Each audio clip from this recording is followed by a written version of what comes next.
नमस्कार, KN TV news में आपका स्वागत है। आपके साथ मैं हूं सुलक्षणा त्रिपाठी। भारत सरकार द्वारा 163 वर्ष पुरानी दंड संहिता के स्थान पर जो नए कानून लाए गए, इस संबंध में भीलवाड़ा से वरिष्ठ एडवोकेट प्रहलाद राय व्यास के साथ हमारे केएन टीवी संवाददाता गोविंद पायक ने विस्तृत चर्चा की।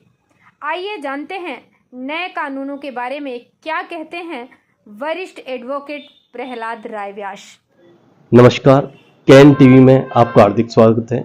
आज हम बात करते हैं जो नया कानून आया उसको लेकर के वरिष्ठ एडवोकेट प्रहलाद जी व्यास से, जो कानून के जानकार हैं। आइए सर, बताइए कि नए कानून को लेकर आपका क्या कहना है सर। सबसे खुशी की बात तो यह है कि आजाद भारत के अंदर एक भारतीय दंड संहिता थी 1862 की, उसको तब्दील करने की इच्छा व्यक्त की गई है और उसका फायदा न्याय लोगों को मिले, यही इसकी सफलता हो सकती है। तो हम सब लोग हिंदुस्तान के एक ही चाहते हैं कि लोगों को न्याय मिलना चाहिए, निर्णय नहीं, और न्याय भी समय पे मिले, सस्ता मिले और सुलभ मिले। तो इस कानून का सबसे बड़ा फायदा जो होने वाला है वो ये कि 3 साल के अंदर अंदर मुकदमा खत्म हो जाए, इसका इसमें कानून में आदेश दिया गया है।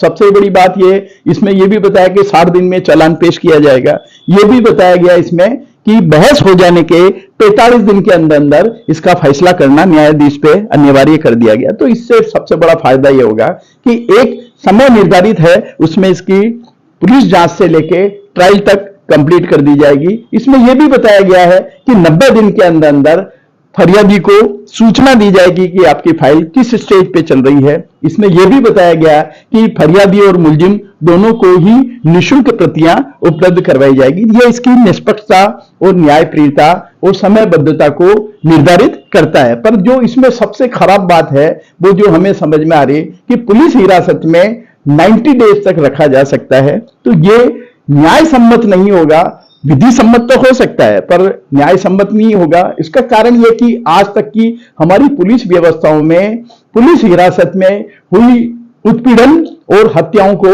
हम इनकार नहीं कर सकते हैं कि भारतीय न्याय व्यवस्था भी जानती है इस बात को कि पुलिस हिरासत में अमानवीय व्यवहार की शिकायतें आज तक आती रही। यूपी, बिहार जैसे, राजस्थान में भी ऐसी शिकायतें आती। तो हम ये चाहेंगे कि जो 15 दिन का पुलिस रिमांड का जो समय था उसको 90 दिन किया जाना न्याय सम्मत नहीं है और उस पर सरकार को और संसद को पुनः विचार करना चाहिए, ये हमारी अपेक्षा है। क्या लगता है सर, और कुछ संशोधन होना चाहिए इस कानून में? इसमें सबसे बड़ी बात जो लगती है कि जनता को अवेयर करना बहुत जरूरी है। जब तक जनता जागरूक नहीं होगी, जनता संवेदनशील नहीं होगी, जनता सतर्क नहीं होगी और जब तक पुलिस प्रशासन, न्याय प्रशासन और जेल प्रशासन तीनों जब तक मुस्तैद नहीं होंगे तब तक इन कानूनों का उचित लाभ आम व्यक्ति तक, पीड़ित व्यक्ति तक नहीं पहुंच पाएगा। इसलिए हमारे को संवेदनशील, जागरूक प्रशासन को भी होना पड़ेगा और मुस्तैद, कर्तव्य परायण होना पड़ेगा, ये भी जरूरी है। एक इसकी सबसे बड़ी खराबी है,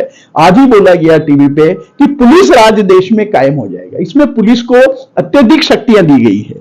156(3) में जो मामले जाते थे उन मामलों में भी पुलिस के पावर्स को बढ़ा दिया गया है कि बिना मुलजिम को सुने हुए अब न्यायालय भी एक अभियुक्त के खिलाफ मामला दर्ज नहीं कर सकता है। तो इसका मतलब यह कि बहुत अजीब स्थितियां पैदा हो जाएगी। लोक सेवक जो हैं उनके खिलाफ भी मामलों को दर्ज करने से पहले उनको सुनना जरूरी कर दिया गया। तो इसमें पुलिस प्रशासन की शक्तियां जो बढ़ रही है वो निश्चित रूप से अब पुलिस संदेह के आधार पर भी किसी को गिरफ्तार कर सकती। पहले तो सबूत के आधार पर करती थी, अब केवल संदेह के आधार पर यदि पुलिस गिरफ्तार करेगी तो पुलिस अपनी शक्तियों का दुरुपयोग करने में अनुभवी रही है। तो हम ये चाहेंगे कि पुलिस को अत्यधिक शक्तियां देना भी कानून को अजीब स्थिति में लाएगा और न्याय होने की संभावनाएं उसमें कम होगी। न्याय का तत्व सबसे महत्वपूर्ण है। दंड की व्यवस्थाओं का जहां तक सवाल है, हमारे भारतीय व्यवस्था में लिबर्टीज को महत्व दिया गया है, स्वतंत्रता को महत्व दिया है। जेल में आदमी को एक मानवीय व्यवहार की अपेक्षा की जाती है। जैसे भारत का कानून है कि जमानत प्राप्त करना आदमी का अधिकार है, जेल में रखना अपवाद है। मगर आज ट्रायल के दौरान यदि आदमी 2-2 साल, 1-1 साल जेल में रह जाता है तो ये न्याय नहीं है, ये उत्पीड़न है। तो हम चाहते हैं कि पीड़ित को भी न्याय मिले और अभियुक्त को भी न्याय मिले और जेल में जो बंद हैं उनको भी न्याय मिले, क्योंकि सभी व्यक्ति को न्याय प्राप्त करने का अधिकार। हम तो कहते हैं विदेशी नागरिक भी यदि भारत में आ जाता है उसके साथ भी न्याय होना चाहिए, क्योंकि न्याय और दंड व्यवस्थाएं जो हमारी प्राचीन काल की है उसमें न्याय को ही महत्व दिया है। और ये तो यहां तक कहा गया कि न्यायाधीश को निष्पक्ष होना चाहिए, निर्भीक होना चाहिए, लोभ और प्रलोभन से ऊपर उठना चाहिए। ये होगा तो 100% न्याय होगा। तो सर आपको लगता है कि सारे पावर पुलिस के पास रहेंगे? पुलिस के पास में शक्तियां बढ़ा दी गई, क्योंकि संदेह के आधार पर किसी को भी गिरफ्तार किया जा सकता है और संदेह वो सही है या गलत है ये पुलिस का विवेक है। तो पुलिस को विवेकाधिकार ज्यादा देना या किसी भी लोक सेवक को विवेकाधिकार ज्यादा देना और उस पर न्यायालय का चेक नहीं होना ज्यादा खतरनाक साबित हो सकता है। आपने सीबीआई और ईडी के मामलों को देखा होगा तो आपने देखा होगा कि बिना सबूत के यदि केजरीवाल और आपका झारखंड के सीएम लंबे समय तक जेल में रह गए, सुप्रीम कोर्ट ने बार बार कहा कि कोई सबूत लाओ, और सबूत आज तक नहीं है। और बिना सबूत के यदि वो इतने बड़े लोग, प्रभावशाली लोग यदि जेलों में बंद हो सकते हैं, तो आम आदमी की और छोटे आदमी की जिसकी लड़ने की फाइनेंशियल ताकत भी नहीं है वो तो संभव ही नहीं उन लोगों के लिए। तो उनके साथ में गरीब लोगों के साथ में उत्पीड़न ज्यादा बढ़ेगा, वंचित वर्ग के साथ उत्पीड़न ज्यादा बढ़ेगा, आदिवासी, दलित और अल्पसंख्यक समुदाय के प्रति।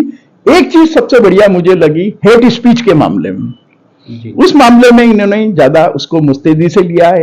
एक संगठित अपराध के बारे में इन्होंने संगठित प्रयास किया है ताकि संगठित अपराध भी रुकने चाहिए, हेट स्पीच भी रुकनी चाहिए, और जो जाति, संप्रदाय और धर्म के आधार पे मॉब बना के और जिस तरीके से हत्या की जाती है उसको भी रोकने के लिए इसमें मृत्युदंड तक की सजा होनी चाहिए। और इसमें 7 साल की सजा दी गई है, तो इसको मृत्युदंड इसलिए मिलना चाहिए क्योंकि मॉब बना के आप किसी भी व्यक्ति को मार सकते हो या कई व्यक्तियों को मार सकते हो। तो उसको रोकने के लिए भय पैदा होना समाज में जरूरी है कि मॉब लिंचिंग इस देश में कभी भी स्वीकार समाज नहीं करेगा। तो ये हमारी मान्यता है। तो क्या लगता है आपको इस कानून को लेकर अपराध बढ़ेंगे या कम होंगे?